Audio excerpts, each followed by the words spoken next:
Ladies and gentlemen, we are back, and today we have a very special guest. Gates Garcia, thank you so much for joining me today. Now, you've done a lot of stuff. You're the founder of We the People Media. You host a show, We the People with Gates Garcia. You're a contributor with The Daily Wire. You're a contributor with The Blaze. For our audience who might not be familiar with your work, what is it something that you're super passionate about covering on your show right now? What's been your main focus area? Faith, family, and freedom. I think that is the three-legged stool that has always supported the conservative movement. I see it being attacked from all sorts of different directions, and I feel a call from God to stand up for the values that I want represented in America, which I feel have been represented well over the last 250 years. But I wanted to do it a little bit differently, Will. I'm a voracious consumer of media. And a lot of the media is presented in sort of a front page manner. Breaking news, what's going on, the news of the day, and that's all important. We have to be well informed as a citizenry. But what I started to recognize in the media when I turned on the TV, when I opened my iPad in the morning, is that I felt like I was being talked to and wasn't a part of the conversation. It didn't sound like the way I communicated with my friends on the back porch. So my show is the news, but given through the back porch. You almost want to sort of pour a beer and light a cigar when you turn the show on, because we're talking about it in a way that's genuine and relatable and sounds like the way we talk to one another after we go consume the front page. The last thing I'll say about it is there's so much vitriol in the media today. There's so much character assassination. There's so much tearing people down. I don't want to participate in that. I want to attack ideas, not people. Now, there are people attached to the ideas, but if you have to attack and assassinate someone's character to defend your ideas, you need better ideas. So you won't see a lot of that vitriol come from me. I am in the arena, excitedly in the arena, and I'm willing to confront bad actors, but I want to confront their ideas. And I just don't see a lot of that being going on today. We talk so much at one another and not at the ideas, and we're trying to do that a little bit differently here. 100%. I think that people who consume media like you and I and our audience, I think they are really fed up of being talked to, which is why shows like yours with that value connection rather than talking at somebody, you're actually, sharing a beer with them. You're having a good time. You're actually talking about things with somebody.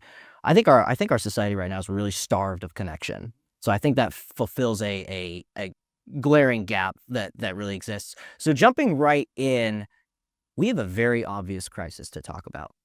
Young men today are angry, they're upset, and a lot of them are turning to what's called the Groyper movement, which you talk a lot about on your show. Kind of a fringe part of the political right, often described as anti-Semitic and anti-American.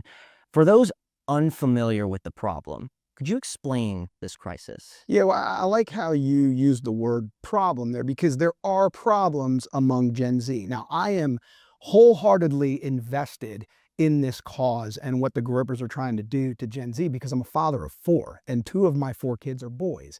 And Gen Z is the succession plan for America. This is the generation that's going to educate my kids. This is the generation that is going to hire my kids. So I have real skin in this game. I'm very concerned about the generation that's currently in college, currently trying to find their first or second job, because we have to shape their attitudes in a way that loves America and sees a bright future of America. And what the Groypers have done is they've identified some legitimate issues among Gen Z. Yes, it's college is expensive and requires a lot of debt. Yes, home ownership has gone from, the average first-time home buyer has gone from 33 to 40 years old in like a 2-year period. It is harder in America to acquire a home.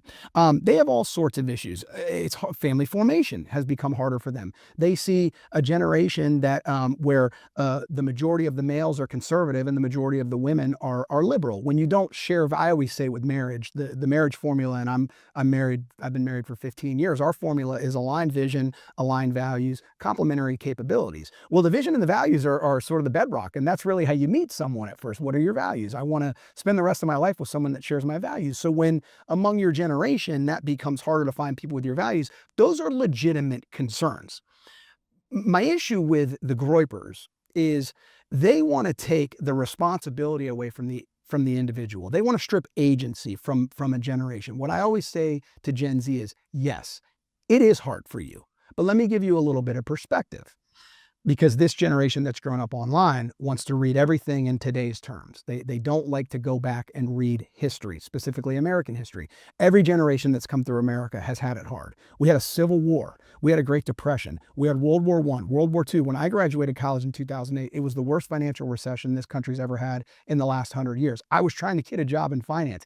It was really freaking hard, but I sent hundreds of emails. I made 50 phone calls. I would take an interview with anybody who would take me. I took agency of my life. My life had problems, but they were problems that the only person that was going to solve them was me. What the Groypers have come along and done is replaced responsibility for an entire generation with resentment. You didn't cause these problems, so it's not your job to fix them. And let me tell you all the people that cause these problems for you. And what really frustrates me is they're starting to blame all the problems of Gen Z on the right or on the Jews, when a lot of the issues Gen Z has were caused by the left. Home ownership is on college debt is through the roof because the left created a tremendous college debt problem in this country. That was the left. Home ownership is on the is hard to obtain now because of the left housing policies. Look at what Mamdani's doing in New York. He's trying to do rent controls. When you do rent controls, rent goes through the roof. So most of their issues are legitimate, but they're calling out the wrong bad actors in the play. And then finally, no one's going to come alongside and help them. These people are grifting off of them. They're giving them an identity, and they're not offering any solutions. Their only solution is to tear everything down. If you tear something down for long enough, you wake up homeless. Gen Z is going to wake up at 40 years old, never having married, never having started a family, not in a permanent home, and probably on their 10th job. That's not building a life. I'm interested in coming alongside Gen Z, meeting them where they are, empathizing with them, but helping them build a meaningful life. Yeah, you've identified a key problem here that I think needs to be talked about. It sounds like the Groypers are emphasizing the victim mentality, or at least they're implying it. They want to talk all the time about, here's how to be a man, here's how to be a real man in today's society. But then it's just, blame all the problems on the Jews, or blame all the problems on women, or blame all the problems on the establishment, right? There are actual problems, but you've identified the solution, which is to not just roll over and accept it, right? There are unique problems that every generation faces, especially with Gen Z. You got this crazy, terrible dating market right now. That's a key problem too. But the solution is to not just blame somebody and then that's it. No, you got to play the hand that you're dealt. If you're dealt a rough hand, life is rough. You can't complain about it. You got to take personal agency of your life. And sorry, you might have to work a little bit harder than somebody else, but I thought that's what we did as Americans. It is. We build. Yeah. Conservatives build. The linchpin of the conservative movement is we've always built things. We don't tear down institutions. We support the institutions that took years to build, like the church, like the family, like local communities. And they just want to tear everything down. And I go back to the line I just used. When you tear something down for long enough, you wake up homeless. And that's not a good way to go through your life. And you brought up masculinity. A lot of what the Groypers have done, and the pendulum always swings in politics and always swings in society. It's never just sitting straight in the middle. There's a reason we have something called the left and something called the right, because these things go back and forth. The left is responsible for the toxic masculinity movement. They ruined masculinity. And I am sympathetic as a white male in the United States of America for the victimization that we've gone through for the last 10 years from the left. We overcorrected. We have this manosphere out there that has overcorrected the issue. It's a new form of toxic masculinity. And masculinity, you can't have the adverb of the word be the antithesis of it. There is nothing toxic about masculinity. Masculinity is virtuous, but we have to correctly define masculinity. Masculinity is sticking up for kids getting bullied. Masculinity is loving women. Masculinity is looking out for minorities. Masculinity is loving your neighbor. And what they want to do is they want to go so far to the extreme to say that essentially white men are the only thing that matters in this country, and everything else is here to serve us. They go around on these college campuses. There's plenty of, I'm not making this up, there's plenty of examples of this on YouTube and all sorts of social media where they say, women are here to have kids and be in the kitchen. Well, then they wonder why there's a dating crisis in Gen Z, because what female is going to be attracted to any man that shares those values? So by overcorrecting, by identifying a correct issue, they've overcorrected it and made it a worse issue than it was before. And I want to get back to, I don't want to say the pendulum in the middle, because I am staunchly on the right. But we got to get back to the moral values that have sustained this country for 250 years and allowed people to build the lives that get them on a path to heaven. And this Groyper movement isn't consistent with that. Yeah, and you mentioned something very important, which is tearing down versus building up. And so we have this very interesting phenomenon right now, which is that young men are making role models out of figures in the Groyper movement, which, as we've discussed and as you've discussed at length on your show, only destroy things and they don't build things up, and are pretty much lying to young men today. What do you think the effect is on young men who make models out of people like Myron Gaines or Nick Fuentes or other people in that sphere? Well, the first thing I want to say to them is they're being bought. These models, these business models that these men run are built on a following. I want to see Gen Z lead.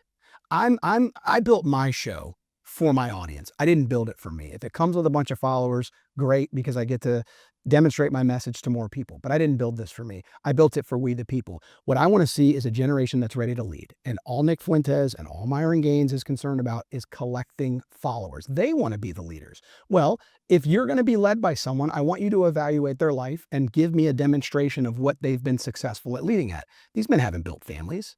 These men haven't married anybody. These men haven't really built businesses. They've built, viral followings. That's not a business. That's a grift. So I would tell Gen Z, absolutely, you should have leaders in your life. You should have men that you aspire to be like. But look at a Tim Tebow. Look at a Jesus Christ. Evaluate the track record of someone's life and say, is that a life I want to emulate? That should answer a lot of questions, because when you put these lives that I just mentioned versus these ones, there's a large dichotomy there. Oh, for sure, for sure. And we have another big disconnect too, which is that Gen Z spends most of their time online, and older generations don't spend as much time online because they're in the real world. So we have this disconnect, which I think has led to a lot of Gen Z feeling really directionless. They don't have, or they I guess a lot of them don't. They either don't choose to have good role models in their life, or yeah, a lot of them just don't, because men for a while haven't stepped up and been the leaders that they should have been. So how would you solve the disconnect of older generations coming to help Gen Z along and walk side by side with them? Yeah, I talk about this a lot. So I'm 40 years old. I'm a middle-aged millennial, although Nick Fuentes insists multiple times on his show calling me the bald boomer. That's fine. What I say about my generation and the generations before me was we went up for advice. Okay, when I was growing up, if you needed advice, you went to your parents, you went to a pastor, you went to a coach, you went to a teacher, you went to a mentor.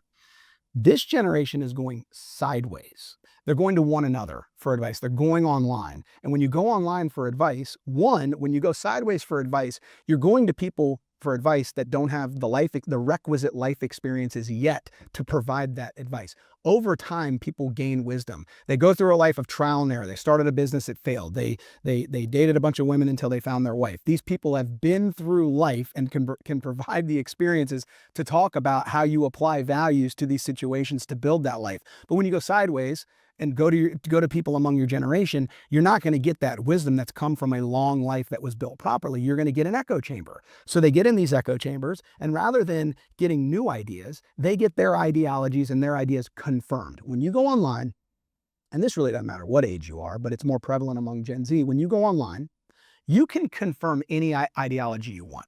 If you think the world sucks, there'll be thousands of people on social media that'll tell you the world sucks and why it sucks. But if you want to be convinced that maybe the world doesn't suck, there are those perspectives too. But the algorithm's only rewarding the outrage. The algorithm rewards the life sucks version of life. So it's much harder to find the results that in your heart you want online than it is in the real world. But COVID did a lot of damage to this generation. Everybody was shoved indoors for 2 years and lived on their phones, and it's been conditioned in them that life is lived through a screen, not on the grass, and we've gotta get more people out touching grass. 100%. Oh, we no, that is a great statement. I put out an X post yesterday, and I said that we need to. It was somewhat facetious, but there's like a good spirit behind it. I said we need to bring back the idea of the wandering man. Yeah. If a guy doesn't like his situation, he can just leave. Especially if he's single, young, doesn't have people depending on him like a wife and kids, he can just up and leave. Don't like your job? You can leave. You can take personal agency and change your situation. I also included in that post, I said, it's still legal to buy a horse and roam the country. You can do that if you want. You can buy a horse, you can roam the country, sleep under the stars. That is all stuff that you can do. You can change your situation. There are real problems, as you identify all the time, as we've identified today. There are real problems facing Gen Z. One personal one for me is that young men don't have a lot of adventure. That used to be a thing where it used to be you would want to go on an adventure as a young guy. You'd want to, get on a ship and sail the world. You'd want to go explore rural America, go to the frontier. I don't see any of that anymore. That doesn't exist. Instead, they want to.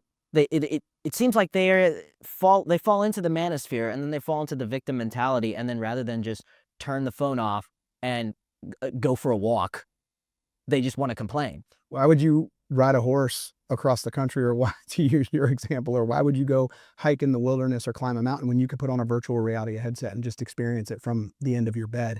I've always said that, the big question is, well, Gates, if you could wave a magic wand and sort of fix all of this with one solution, what would it be? And by the way, this goes back to earlier, where I'm not trying to amass followers for myself. I'm trying to create a generation of leaders.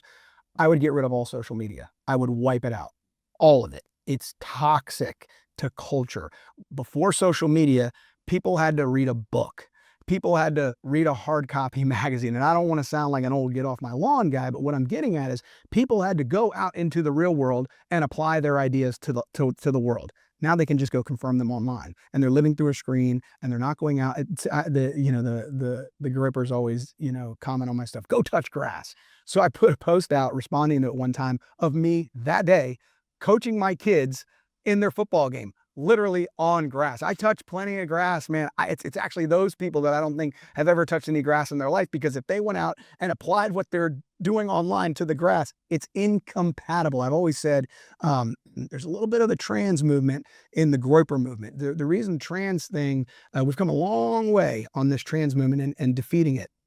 It had a big play in society for a while. It was a growing movement. It was gaining steam and gaining support, but we're now seeing the decline of it.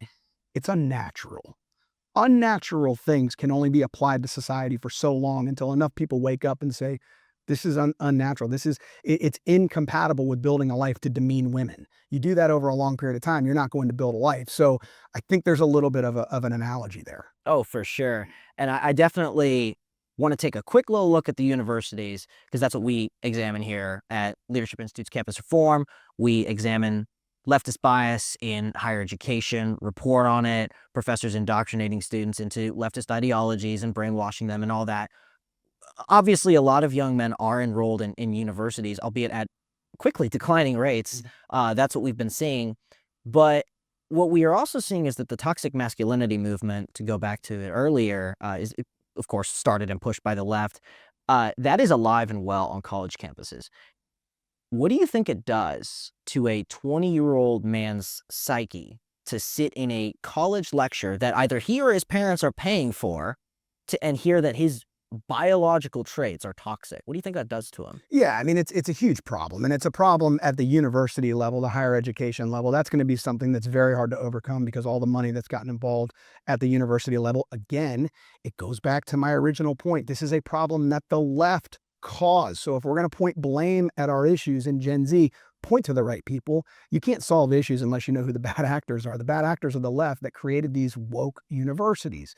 But yeah, of course, this is what the Groyper movement has attached onto. You're getting indoctrinated in these rooms. You're being told that you're worthless. You're being told that you need to be the new minority. I empathize with that. But what I would say is, have a little bit of intellectual curiosity. If you're being taught something in a college classroom that you don't think is right, don't take it for what it's worth. Go Go research it on your own. Have a little bit of initiative to challenge ideas. I always get asked the question, well, my professors are super woke on my college campus, and if I challenge them, I'm going to get an F on my paper. I would rather trade that grade. I would rather take an F than lose my soul. Are we trying to keep our soul? Are we putting ourselves on a path for heaven? I always say, if you're a true God believer, you believe you're on a path to heaven, or you're at least trying to put yourself on a path to heaven. Heaven's eternal, man. We're going to be in heaven forever. Let's say the average human will be generous, 80 years. 80 years is like a piece of sand on a beach compared to the amount of time we're going to spend in eternity. And I always say, with the time that God gives me on this earth, my my reputation is between me and God. Is everything I'm doing from an action perspective, or what's coming out of my mouth, or the way I treat my wife, or the way I treat others in society, is that putting me on a path to heaven? Am I speaking truth? Am I challenging bad ideas? Because at the end of the day, I'm just trying to get to heaven, and I'm trying to bring as many people with me as possible. We were talking a minute ago about social media, people living on their phones. There's a great book that I wish everyone in Gen Z would read, and it's only about a year old. It's called Against the Machine. And it's how all the machines, a blanket statement for the machine would be technology, but it sort of goes through the evolution of technology from the beginning to social media, to the internet, to social media. Now we're in AI. The machine has overtaken our lives. Well, when that happens, you say, well, what did it replace? What existed before the machine? God. God did. And now the machines are trying to play God. They're trying to shape our minds, they're trying to shape our hearts, and they're trying to affect the actions that we take in society. Replace the machine with God. Let's get back to biblical principles that get us on a path to heaven. 100%. 100%. I'm a huge reader, so I'm The Machine, right? That's what Against the Machine. Against the Machine. I'm gonna go check it out. And I am we talked earlier, the Groypers are always talking about how to be a real man. This is how you be a real man. This is how you be a real man. I mean, I personally think the most masculine thing you can do is kneel before the Lord. That is certainly what I think is emblematic of true masculinity. Yeah, you don't hear much about God from the Groypers. It is tough for a Groyper whose business model is to inject themselves onto everything in society, to submit themselves to something else. And I actually think they're going to hate this. One of the most masculine things you can do is submit yourself to God. Because if you're following on God's path, you will be the right version of masculinity that the country and the world needs. But the Groyper movement is submit to nothing, to no one, or anything. So they're going to have a problem with that. You know what? Maybe they should buy some horses. And maybe they should ride across the country and turn off the phones and sleep under the stars. Yeah. Mr. Garcia, thank you so much. Thanks, Will. I appreciate it, man. Thanks for all the work you're doing. I'm a follower, and I think what you're doing is important. Look, when you take all the individual pieces of the anti-Groyper movement, we're smaller because what we say doesn't trend online. But when you add it all together, we're right, and we need to keep being right. And promoting truth is a fun and noble pursuit.